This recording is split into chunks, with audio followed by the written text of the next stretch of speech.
파주인 독자 여러분 안녕하십니까? 주간 뉴스 브리핑 이하은입니다.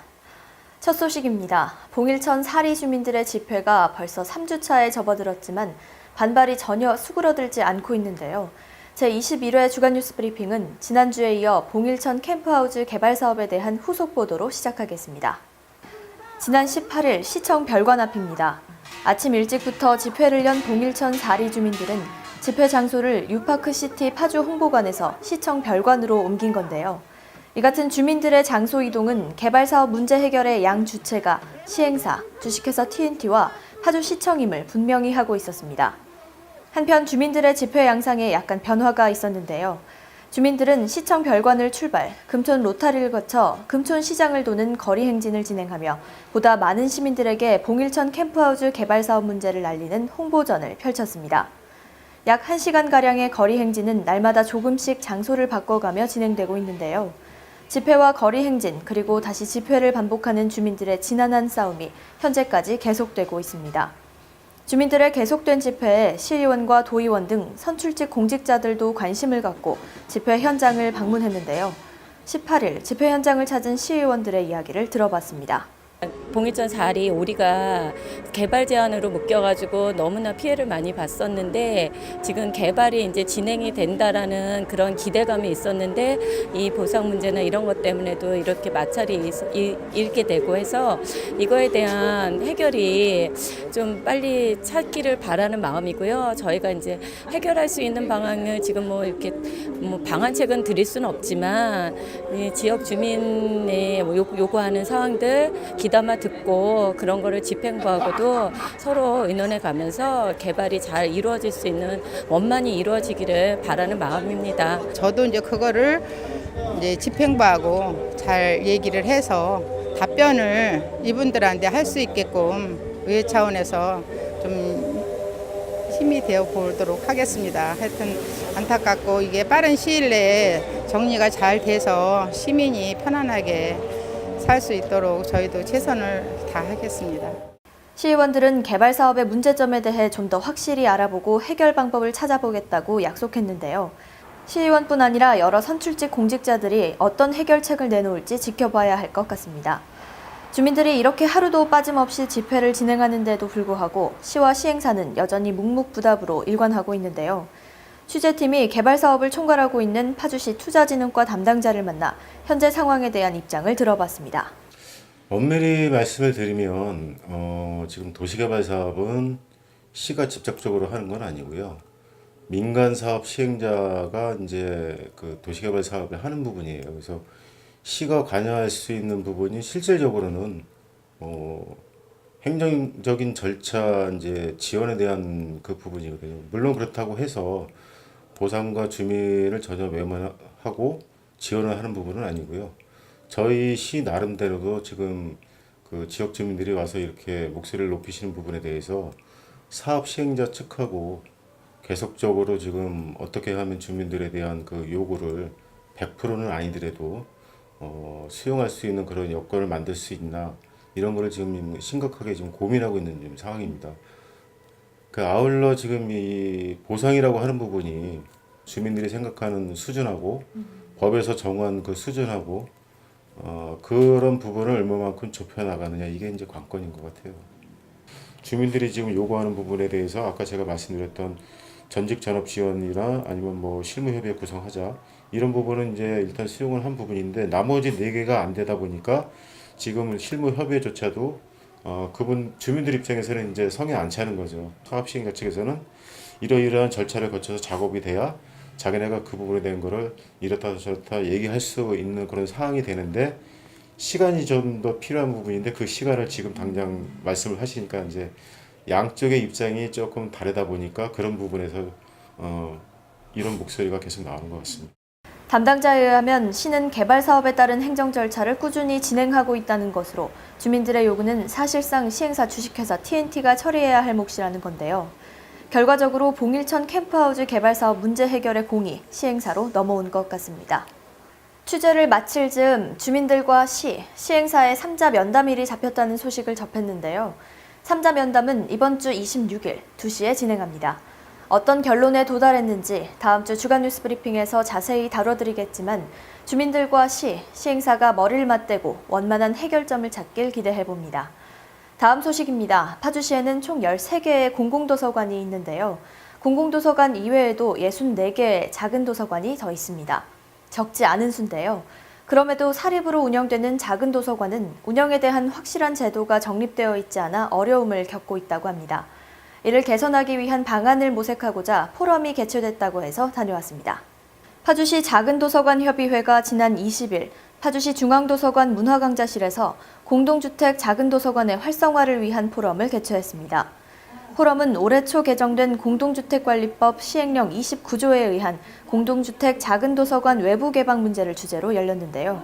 도서관법과 공동주택관리법이 상충돼 공동주택 작은도서관이 혼란을 겪는 문제와 작은도서관 운영에 대한 심도 있는 토론이 펼쳐졌습니다. 이날 포럼에는 관련 전문가와 작은도서관 운영 관계자 등이 패널로 참석해 의견을 나눴는데요.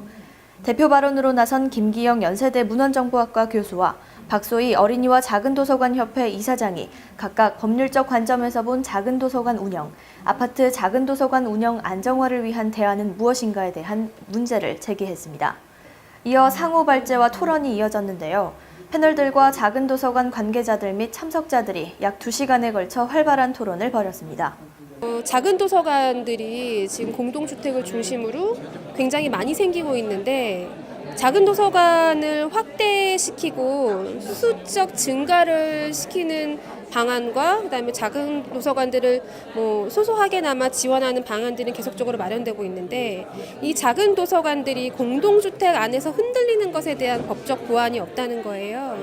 작은 도서관을 보호하고 육성하기 위한 말 그대로 질적 성장을 위한 방안이 무엇이 있을까를 좀 심도 깊게 다루고자 하는 것이고요. 오늘 행사를 계기로 해서 도서관들이 더 이상 흔들리지 않고 안전한 법적 테두리 그리고 명문화된 지역 안에서의 제도와 공감대를 통해서 더 발전하고 성장하기를 좀 기대하는 바입니다.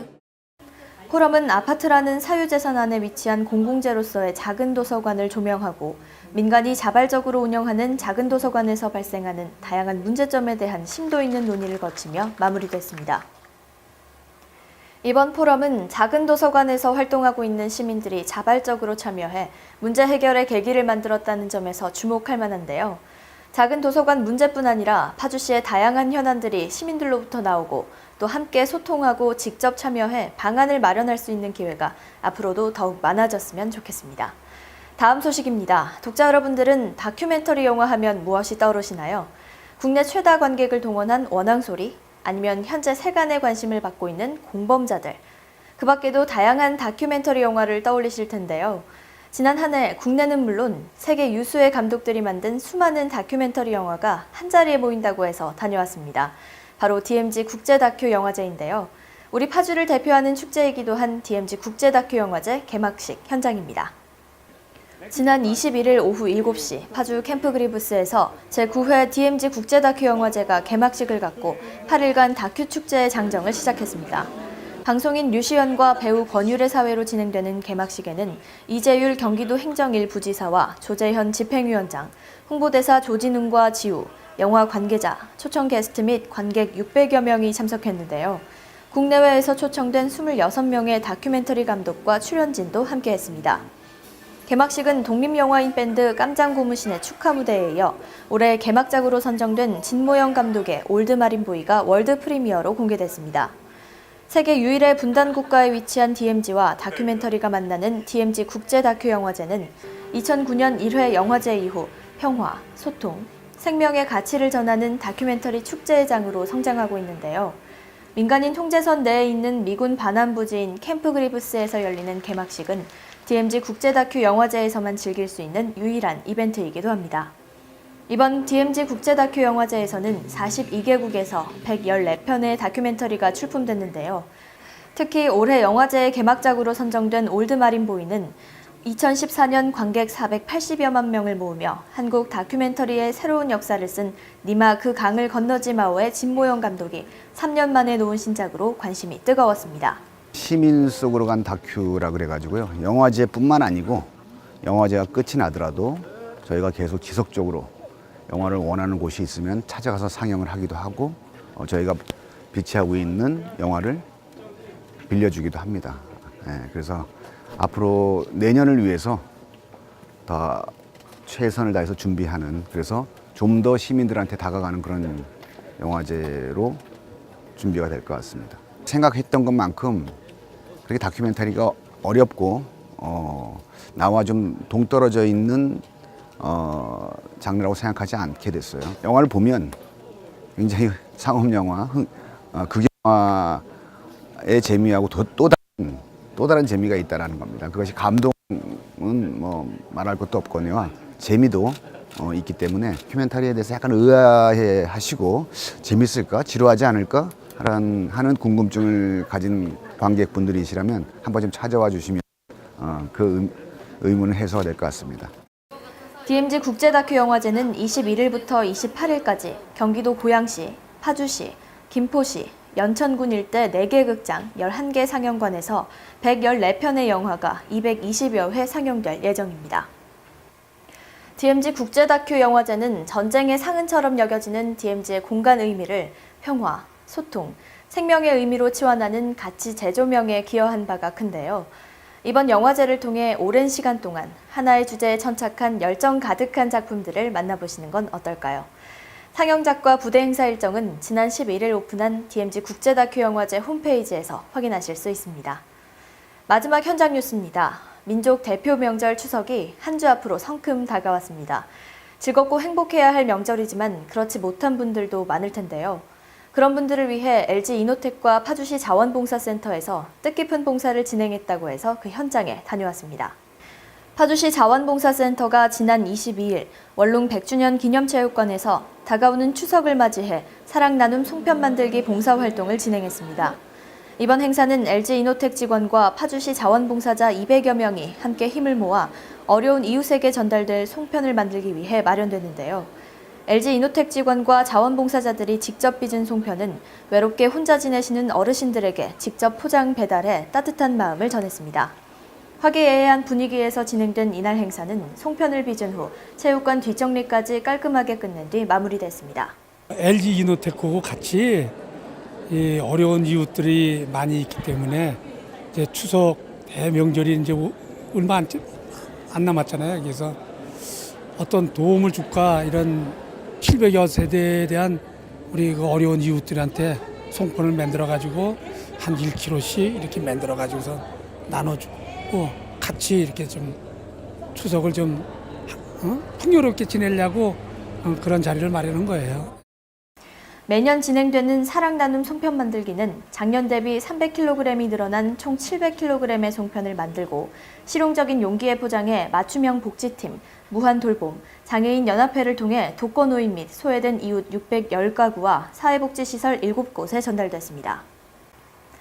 혼자 외롭게 지내시는 어르신들도 마음 훈훈한 한가위를 보낼 수 있게 송편을 빚는 봉사자들의 손길이 참 고왔는데요. 그 고운 손길에 감사의 인사를 전하며 앞으로도 이런 사랑의 손길이 많이 번져나가길 바라봅니다. 다음은 지난주 파주의 간추린 소식입니다.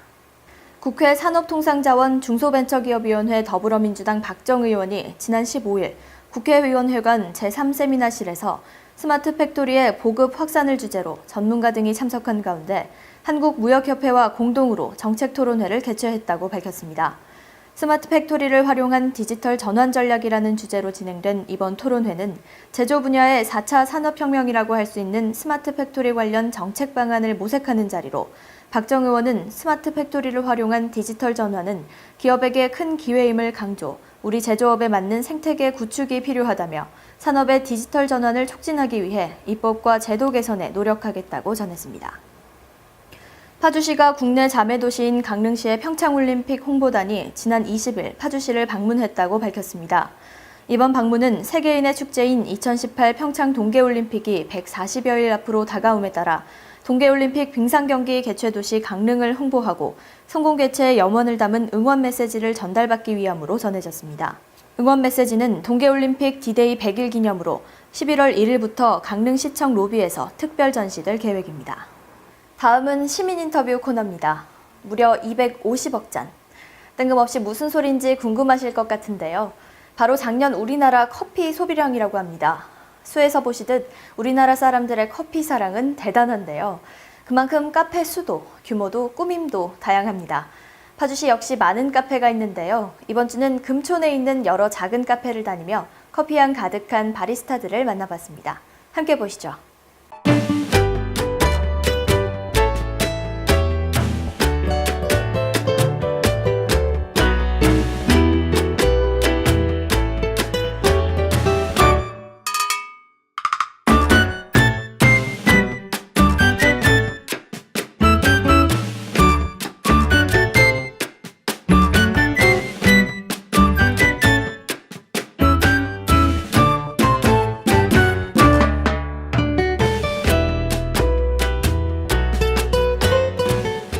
아직 생긴 지가 얼마 안 돼서 아직은 계속 나아지는 중인데 앞으로 더 잘 되지 않을까 싶어요. 소문도 많이 나고 하면.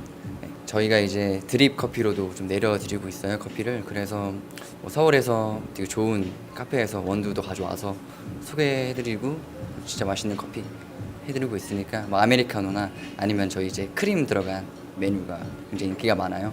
그래서 아인슈페너나 뭐 크림 라떼 이런 거 추천해드리고 있어요. 뭔가 파주에는 없는 그런 그러니까 인테리어나 분위기 그리고 커피 맛도 진짜 서울에서 좋은 원두들만 가져와서 하고 있거든요. 그래서 진짜 커피 좋아하시고 뭐 이런 인테리어 좋아하시는 분들이 많이 오셔서 좀 커피도 즐기시고 분위기도 같이 즐겨주셨으면 좋겠어요. 그리고 저희가 머신도 보시면 알겠지만 수동 머신으로 한 잔 한 잔 진짜 내려드리고 있거든요. 그래서 이런 거 좀 알아주시고 찾아주셨으면 좋겠어요. 네. 저희만 갖고 있는 메뉴도 많이 있긴 한데 일단은 카페니까 커피에 좀 집중해서 저희는 그냥 뭐 물어보시면 제일 추천드리는 건 아메리카노 먼저 드셔보시라 그러고 커피 더 많이 즐기시는 분은 뭐 핸드드립 많이 드시거든요. 그냥 기본에 충실하게 하는 뭐 특별하게 하는 것보다는 좋은 장비랑 좋은 콩으로 로스팅하고 그러는 거를 우선으로. 네. 비싼 커피는 뭐 좋은 커피다 그러는데 제가 직접 해보니까 커피는 다 거기서 거기에요. 그래갖고 템핑 이제 어떻게 하냐에 따라서가 그게 맛이 좀 틀리더라고요. 제가 해보니까. 커피를 추출했을 때 크레마, 흔히 이제 크레마라고 하는 그거는 이제 원두의 신선도도 볼 수 있는 부분이거든요. 그래서 저희는 로스팅 하는 거를 철저하게 숙성 그 날짜를 지키고 있고요. 그 다음에 머신 관리를 철저히 한다는 거. 그러니까 사실은 머신이 단순히 에스프레소를 추출하는 기구기도 하지만 이 안에 이제 얼마나 깨끗하게 관리를 잘했는지 유지, 보수 관리를 잘했는지 그리고 뭐 주에 최소 2번 정도 뭐 청소. 그러니까 단순히 이걸 쓸고 닦고 청소가 아니라 약품을 해서 이 안에 보일러 안을 청소한다거나 그런 거. 그다음에 뭐 에버퓨어 정수기라고 해서 물 관리 머신에 들어오는 물 관리도 저희는 철저히 하고 있습니다. 저희는 뭐 워낙 요즘에는 한 집 건너 카페들이 워낙 많고 다 각자 자기들 카페에 맞게끔 다 잘 운영은 하고 있지만 저희는 우선 이제 같이 일하는 친구들이랑 가족적인 분위기 그리고 오시는 손님들도 편안하게 잠시 쉬었다 가시더라도 부담 없이 그런 편안한 분위기를 만들자고 하는 게 저희들 카페 주 운영 방침입니다. 너무 손님이 없어요. 왜냐면 카페도 너무 많고 일단 그리고 또 불경기가 너무 길고 지금 그냥 제일 잘 나가는 게 아메리카노.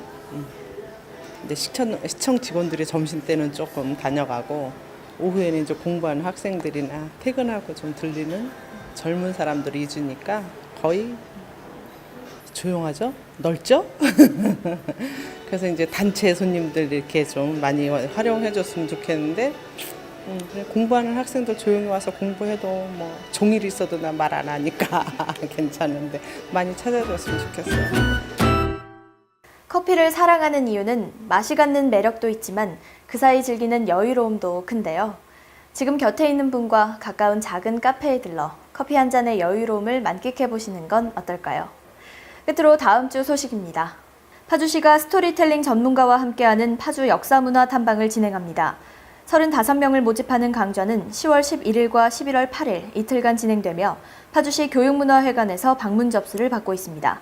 기타 자세한 사항 및 문의는 파주시 평생학습과 교육운영팀으로 문의하시기 바랍니다.